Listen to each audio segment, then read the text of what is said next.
नमस्कार, स्वागत है आप सभी का। आप देख रहे हैं उत्तराखंड प्राइम। आपके साथ मैं हूं राजीव ढोंडियाल। शुरुआत पिथौरागढ़ से आ रही बड़ी खबर से करेंगे। एक बार फिर से कुदरत का कहर पिथौरागढ़ में देखने को मिला है। जबरदस्त कहर देखने को मिला है। भारी बारिश की वजह से कई गांवों में तबाही मची है। मुनस्यारी के जारा जिबली में बादल फटा है। बुलेटिन की शुरुआत ये बड़ी खबर से आपको दे रहे हैं। सबसे पहले पिथौरागढ़ से बड़ी खबर, जहां मुनस्यारी के जारा जिबली में बादल फटा है और बादल फटने की वजह से कई गांव में तबाही मची है। ये कुछ तस्वीरें हैं बादल फटने के बाद के, और उफान पर आप नदियों को देख सकते हैं, नदियों के रौद्र रूप को देख सकते हैं, उनकी गर्जना को सुनते हैं। और उसके बाद घरों में घुसे हुए मलबे को आप देखिए, घरों में घुसे हुए पानी को आप देखिए। रिहायशी इलाकों में पानी ही पानी है। मोरी गांव के 3 घर क्षतिग्रस्त हुए हैं। छोटा सा नाला उफान पर और उसके बाद लोगों के घरों में पानी। और इस बरसात के मौसम में लोग अपने घरों से इस पानी को, इस बहते हुए पानी को, आ रही सड़क है, सड़क के ऊपर आप देखिए कैसे ये नाला बह रहा है। जिला मुख्यालय से संपर्क कट गया है कई गांवों का। मॉनसून मुसीबत लेकर आया उत्तराखंड में। हर साल मॉनसून सीजन में कुछ इस तरह की खबरें और तस्वीरें आती हैं। और उसके बाद देखिए जब बादल फटा मुनस्यारी के जारा जिबली में, तो स्थितियां कितनी खराब वहां पर होगी। मलबे के ढेर को आप देख सकते हैं। तस्वीरें आप देखिए, लैंडस्लाइड, भूस्खलन की अलग अलग जगहों से हमने तस्वीरें दिखा। देखिए पुल के कितने नजदीक पानी पहुंच गया, पुल के कितने नजदीक पानी है। ये छोटे छोटे गाड गदेरे आप देखिए कितने उफान पर है। एक्सक्लूसिव तस्वीरें हैं उत्तराखंड के दूरस्थ जिले पिथौरागढ़ के मुनस्यारी इलाके की। सिर्फ और सिर्फ एबीपी गंगा पर ही आपको इस तरह की तस्वीरें देखने को मिलेंगी। देखिए इतनी विकट परिस्थितियां, और वहां से एबीपी गंगा आप तक के लिए, आपके लिए ये तस्वीरें लेकर आए। आप इन तस्वीरों को देखिए और अंदाजा लगाइए कि क्या स्थितियां इस वक्त पिथौरागढ़ में और उन हिस्सों में जहां मूसलाधार बारिश की वजह से स्थितियां खराब होती चली जा रही हैं। मुनस्यारी में स्थितियां खराब है। जारा जिबली में बादल फटा है। बारिश की वजह से कई गांव इस वक्त संकट की जद में। कमाल गांव में भी मलबे में एक महिला दबी है और उसकी तलाश की जा रही है।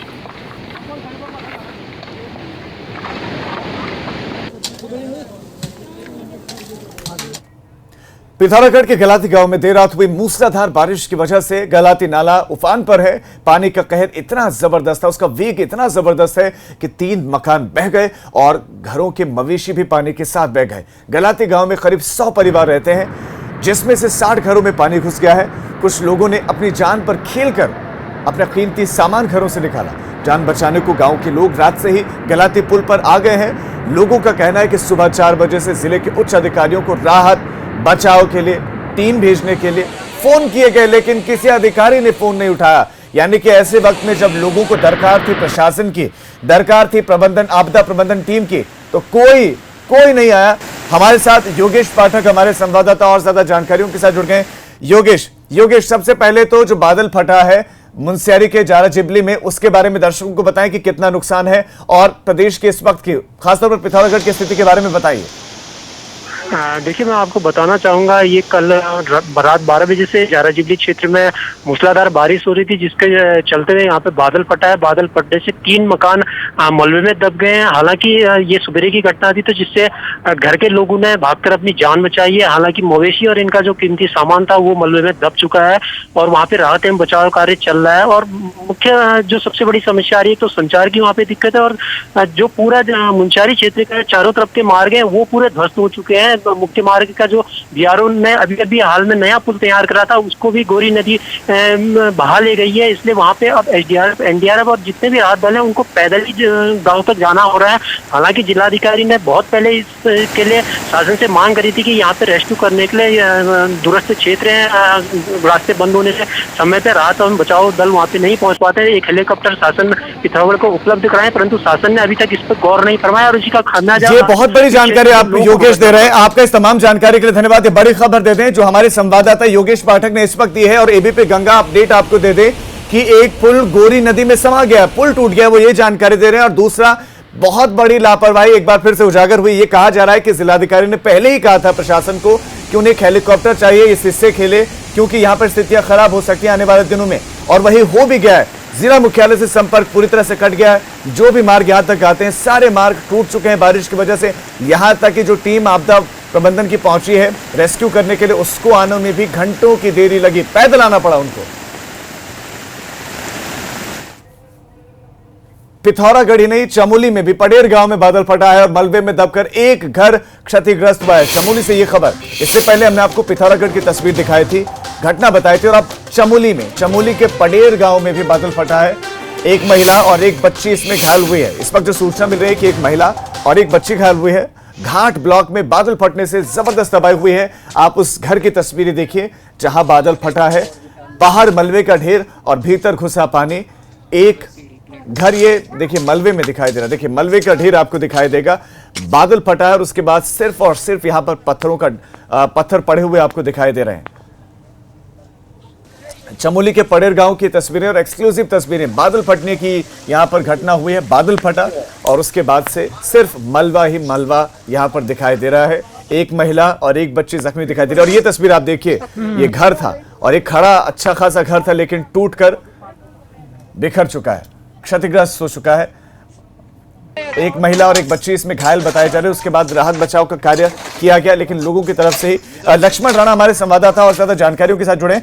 लक्ष्मण, ये बताइए कि पहले रेस्क्यू ऑपरेशन वहां पर पूरा हो पाया, नहीं हो पाया? क्योंकि सुबह जब हम आपसे जुड़े थे तब वहां पर रेस्क्यू की टीम नहीं पहुंच पाई थी। अभी क्या कुछ हालात वहां पर है? जो जख्मी है उनकी हालत कैसी है? जी, कल देर रात 3 बजे पडेर गांव में बादल फट गया था, जिसके बाद वहां पर स्थानीय ग्रामीणों ने रेस्क्यू करके वहां पर एक महिला का शव उन्होंने मिट्टी के अंदर से निकाला था और एक घायल अवस्था में एक छोटी बच्ची 12 साल की बच्ची को निकाला था, जिसकी हालत अब स्थिर बताई जा रही है। हालांकि जो प्रशासन की टीम है, जो रेस्क्यू टीम है, SDRF की टीम है, वो गांव में पहुंच गई है और वहां पर राहत बचाव कार्य उनके द्वारा किया जा रहा है। हालांकि मौके पर चमोली के SDM बुसरा अंसारी भी वहां पर पहुंची और पूरी जितना भी मतलब प्रशासनिक अमला हम कह सकते हैं सभी वहां पर पहुंच चुका है। जी लक्ष्मण, आपका इस तमाम जानकारी के लिए धन्यवाद। तो अब SDRF की टीम पहुंच गई है। SDM भी बताया जा रहा है कि वहां पहुंचे हुए हैं और रेस्क्यू ऑपरेशन इस वक्त चलाया जा रहा है।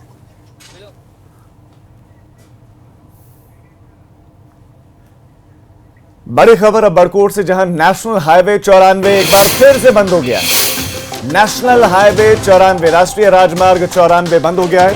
कुथनौर और पालीघाट के पास में मलबा गिरा है, इसकी वजह से यह मार्ग बंद हो गया है। सड़क पर बड़े बड़े बोल्डर हैं, बड़े बड़े पत्थर गिरे हैं, मलबा गिरा है, इसकी वजह से मार्ग बाधित हो गया है। राष्ट्रीय राजमार्ग 94 एक बार फिर से बंद हो गया है। कुथनौर और पालीघाट के पास में मलबा आने की वजह से मार्ग बंद हो गया है। फिलहाल जो कर्मचारी हैं national highway authority of India के, वो हाईवे को खोलने में जुटे हुए हैं। नेशनल हाईवे से जुड़ा हुआ है और नेशनल हाईवे बंद हुआ है, लिहाजा वहां पर नेशनल हाईवे 94 को खोलने की कोशिशें तेज कर दी गई हैं।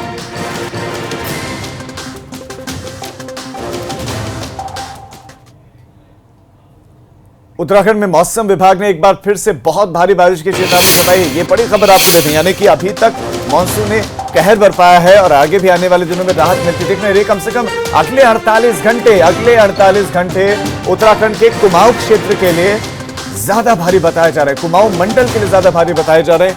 पिथौरागढ़, बागेश्वर, नैनीताल, चंपावत और उधम सिंह नगर में भारी बारिश की चेतावनी जारी की गई है। ये बड़ी खबर इस वक्त आपको दे रहे हैं। प्रदेश के मैदानी इलाकों में आज भी बारिश का दौर जारी है। धर्मनगरी हरिद्वार की बात करें तो बारिश की वजह से हरिद्वार में जलभराव है, यानी मैदानी इलाके बरसात की वजह से, जलभराव की वजह से जलमग्न है, तो पहाड़ों पर जबरदस्त मूसलाधार बारिश हो रही है। जो रेनफॉल का डिस्ट्रीब्यूशन है और इंटेंसिटी है वो और भी बढ़ेगी। तो मैं ये कहूँगा कि हैवी से वेरी हैवी रेंज जो है कहीं कहीं पर कुमाऊं रीजन में वो मिलने वाली, उसमें चाहे पिथौरागढ़ डिस्ट्रिक्ट लीजिए या बागेश्वर है, नैनीताल है, चंपावत है और उधम सिंह नगर है, तो इनमें हैवी से वेरी हैवी रेन 28 और 29 तारीख को वो मिलने वाली है। साथ में गढ़वाल रीजन में भी अधिकांश जगहों में बारिश मिलनी चाहिए। एक आध दुक्का जगहों में जैसे आप कह सकते हैं कि देहरादून है, चमोली है, रुद्रप्रयाग डिस्ट्रिक्ट है, इनमें भी एक आध दुक्का जगहों में भारी बारिश की संभावना 28-29 में बन रही है। खबरों में आगे बढ़ रहे हैं। कांग्रेस के बागी नेताओं पर पूर्व सीएम हरीश रावत ने बयान दिया है। पूर्व सीएम हरीश रावत का बयान, कांग्रेस के बागी नेताओं पर, पाला बदलने वाले नेताओं पर हरीश रावत ने बोला।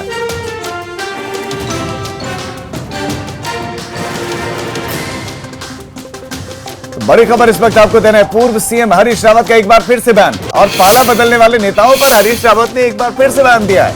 घोंसला बदलने वाली चिड़िया चहचहा रही है, ये हरीश रावत ने बयान दिया है एबीपी गंगा पर। इससे पहले हरीश रावत ने बयान दिया था। हरीश रावत ने बयान देते हुए कहा था कि वो अब माफी मांगे, अगर उन्होंने जो किया है तो वो कांग्रेस में वापसी कर सकते हैं। हालांकि फिर हरीश रावत के इसी बयान पर कांग्रेस के ही दूसरे लीडर्स ने हरीश रावत को कोसा था, लेकिन लेकिन इस बीच में एक और बयान, हरीश रावत का एक और बयान। इससे पहले माफी मांगने पर घर वापसी का ऑफर दिया था और अब कह रहे हैं हरीश रावत, उनका बयान की घोंसला बदलने वाली चिड़िया चहचहा रही है। यानी इसका मतलब यही राजनीतिक गलियारों में निकाला जा रहा है कि वो जो पार्टी छोड़कर दूसरी पार्टी में चले गए थे वो वापस आने के लिए चहचहा रहे हैं, इस तरह की कोशिशें कर रहे हैं। ये बड़ी खबर इस वक्त बाकी नेताओं पर हरीश रावत का एक और बयान। इससे पहले एबीपी गंगा पर ही हरीश रावत ने बयान दिया था।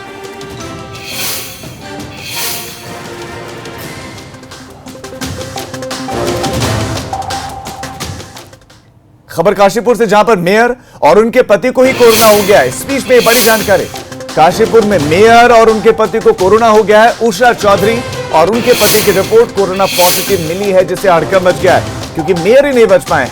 जो लोगों को जागरूक करने का काम कर रहे थे, लोगों को कह रहे थे एहतियात बरतिए, लापरवाही मत कीजिए, और मेयर और उनके पति कोरोना पॉजिटिव मिले हैं। उषा चौधरी जो मेयर है और उनके पति कोरोना पॉजिटिव मिले।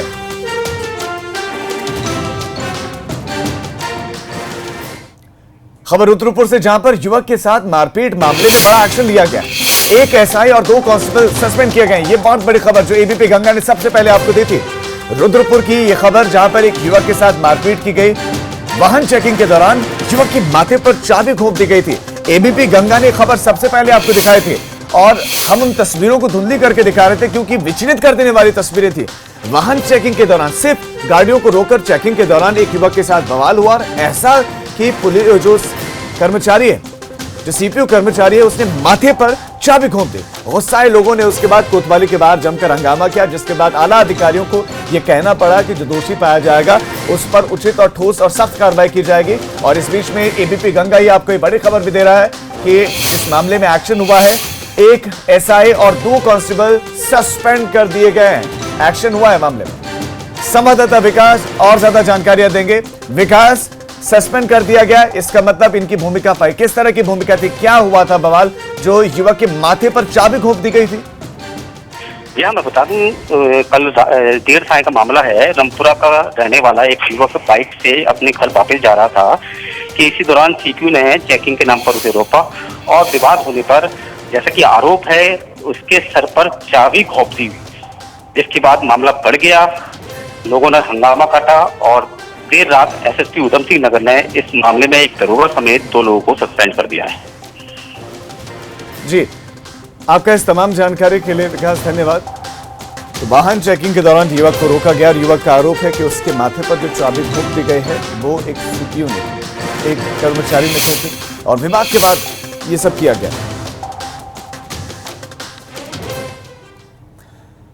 और अब उत्तराखंड के छात्रों से जुड़ी हुई बड़ी खबर। उत्तराखंड बोर्ड का रिजल्ट कल जारी होगा।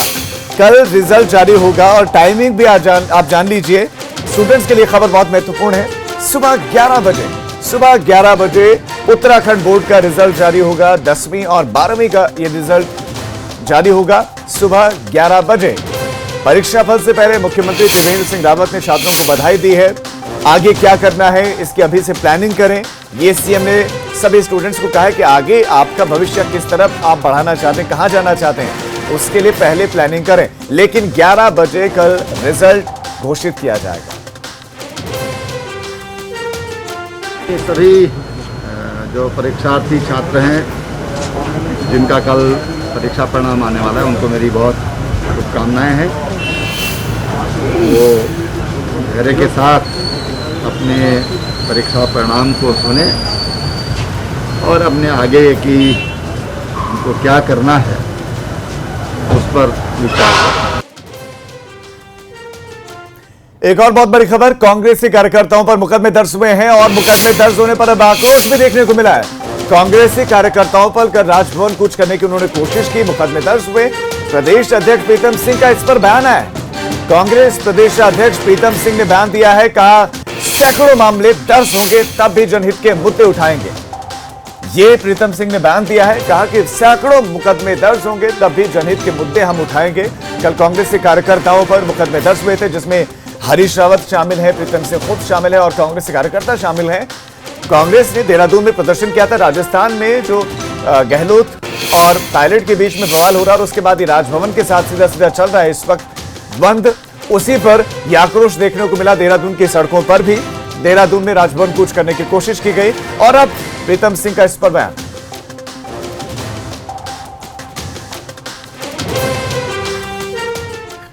प्रदेश सरकार ने गैरसैंण के भराड़ीसैंण में ई विधानसभा बनाने की दिशा में कदम बढ़ा दिए हैं। इसके लिए अब देहरादून से गैरसैंण तक ऑप्टिकल फाइबर केबल बिछाई जाएगी और इसकी लागत करीब 27 करोड़ रुपए आएगी।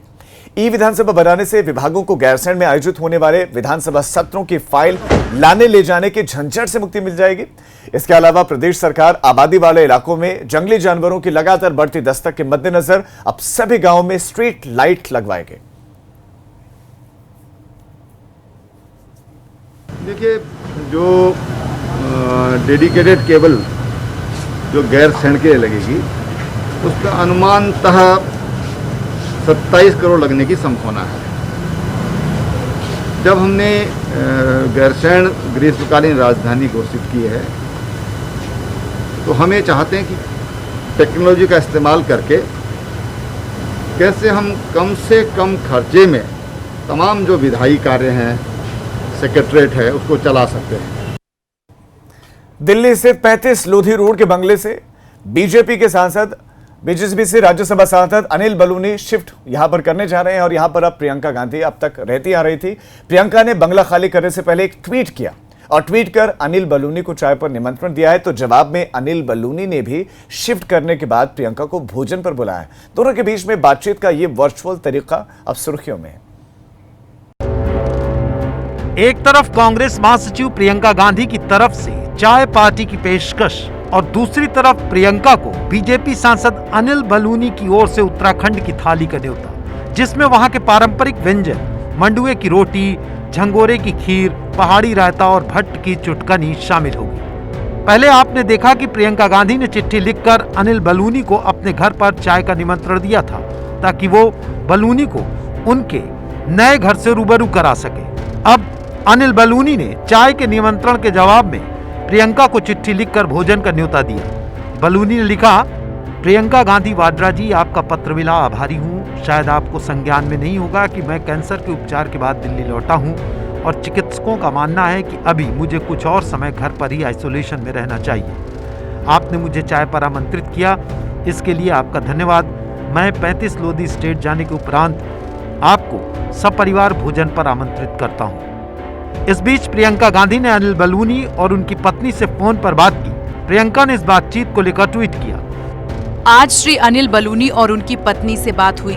मैं ईश्वर से उनके अच्छे स्वास्थ्य और खुशहाली की कामना करती हूँ। उन्हें नए घर की शुभकामनाएं देते हुए आशा करती हूँ कि उन्हें भी इस घर में उतनी ही खुशियाँ मिले जितनी मुझे और मेरे परिवार को मिली। आपको बता दें कि प्रियंका गांधी का बंगला 35 लोधी स्टेट अनिल बलूनी को आवंटित हुआ है। प्रियंका गांधी इस बंगले को 31 जुलाई को खाली कर देंगी, जहां वो पिछले काफी समय से रह रही थीं और उनसे बंगला खाली करवाया जाना काफी बड़ा राजनीतिक विवाद भी बन गया था। अब एक छोटे से ब्रेक के लिए हम रुक रहे हैं, फौरन लौट रहे हैं।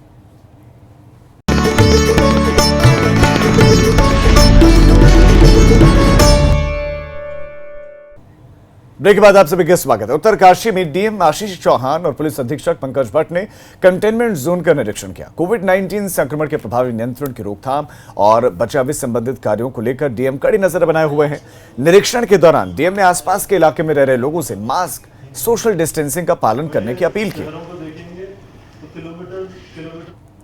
आज उत्तरकाशी शहर के कंटेनमेंट जोन का पुलिस अधीक्षक एवं मेडिकल डिपार्टमेंट तथा कंसर्निंग एसडीएम के साथ में निरीक्षण किया गया। निरीक्षण के पश्चात जो चीज़ें हमें देखने को मिली हैं उन सारी चीज़ों को हम लोगों ने उसके संबंध में निर्देश दिए हैं। जैसे कि क्लीनिंग को लेकर कुछ इश्यूज़ थे तो क्लीनिंग को लेकर नगरपालिका को निर्देशित किया गया। सप्लाई को रेगुलरली मेंटेन करने और मॉनिटर करने के लिए डीएसओ को या सप्लाई डिपार्टमेंट को मेरी तरफ से इंस्ट्रक्शंस दिए गए हैं।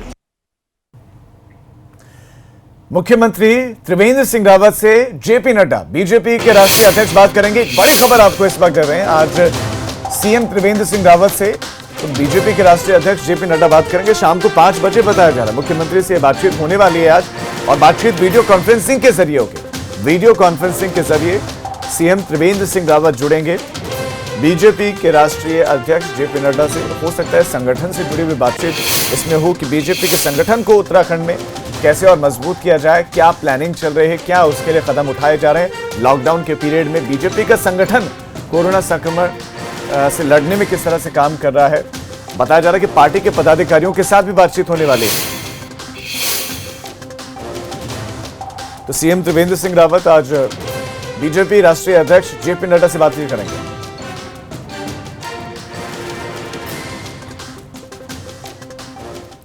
श्रीनगर के गंगा दर्शन रोड के पास गुलदार की दहशत से लोग परेशान हैं। 2 गुलदार सड़क पर बेखौफ घूमते हुए दिखाई दिए हैं, जिसके बाद दहशत और भी बढ़ गई है। गुलदार की चहलकदमी सीसीटीवी में कैद हो गई है और ये तस्वीर हम आपको दिखा रहे हैं जिसमें 2 गुलदार सड़क पर घूमते हुए दिखाई दे रहे हैं। देखिए आप, आसपास के लोग अब से डरे हुए हैं, लोगों में डर का माहौल है। इससे पहले भी श्रीनगर में कई बार पहले गुलदार ऐसे सड़कों पर घूमते हुए दिखाई दे चुका है और ये श्रीनगर की तस्वीरें हैं।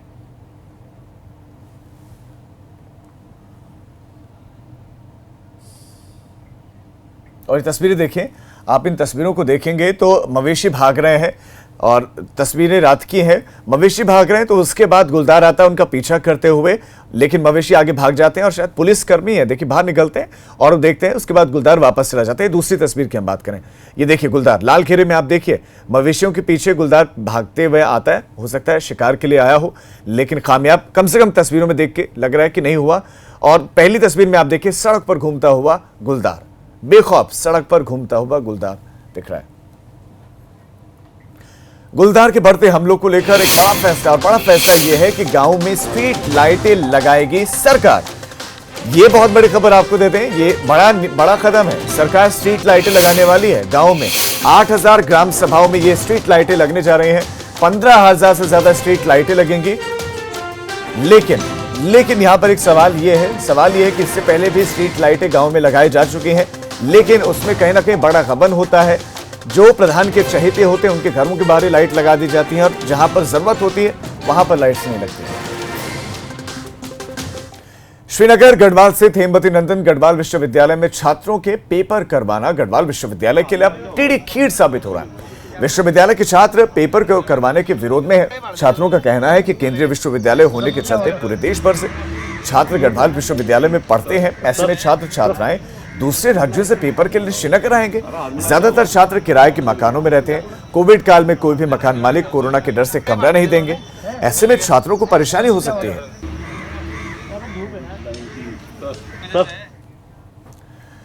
तो उत्तराखंड प्राइम में फिलहाल इतना ही, लेकिन उत्तर प्रदेश और उत्तराखंड की तमाम खबरों के लिए आप देखते रहिए एबीपी गंगा, खबर आपकी, जुबान आपकी।